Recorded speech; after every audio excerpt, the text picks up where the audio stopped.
The jungle's watchful presence. The dense jungle breathes with life under a heavy canopy of storm clouds. Vines twist like serpents around ancient trees, their roots clawing at the damp earth. The air is thick with the mingling scents of moss, wet wood, and danger. Clara, her satin outfit clinging to her petite, curvaceous frame, moves cautiously through the undergrowth. Her piercing blue eyes dart nervously, scanning the shadows that seem to shift with unseen life. Beside her, Wendy, tall and statuesque with her camera slung across her shoulder, adjusts her stance, her sharp eyes glinting like a predator's.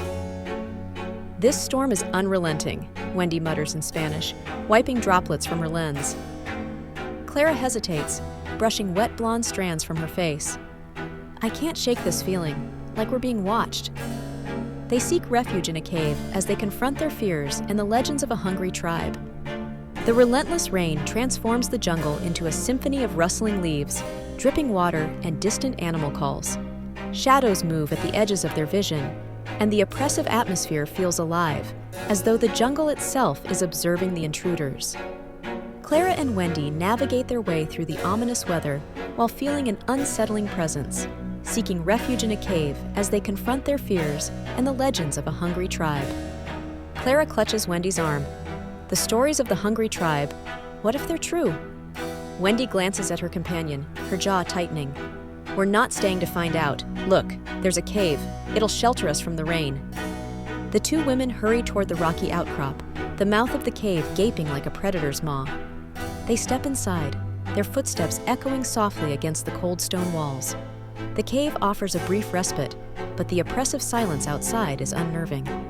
Clara shivers, wrapping her arms around herself as water drips from her outfit, which has turned sheer from the rain. Suddenly, the undergrowth parts, revealing a group of figures stepping into view.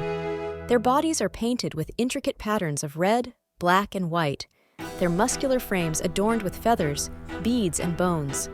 Masks carved from wood and animal skulls conceal their faces, giving them an otherworldly appearance. They carry spears tipped with sharpened stone, the weapons glinting in the muted sunlight. Clara's breath catches as the leader raises a hand, silencing the chanting. The jungle falls into a hushed stillness, the only sound the pounding of her heartbeat. Wendy steps forward, her hand raised in a gesture of peace. "We mean no harm," Wendy says, her voice firm but respectful. She glances at her camera, then back at the leader, unsure if documenting the moment would provoke or placate them. The leader tilts his head, studying the two women. His gaze feels piercing, even through the mask. He speaks in a low, guttural tone, the language foreign yet filled with intent. One of the tribesmen steps forward, interpreting his words with halting English. "You trespass on sacred ground." "What is it?" Clara whispers, her voice shaking. Wendy hesitates, her eyes meeting Clara's. "If we refuse, it could be seen as an insult."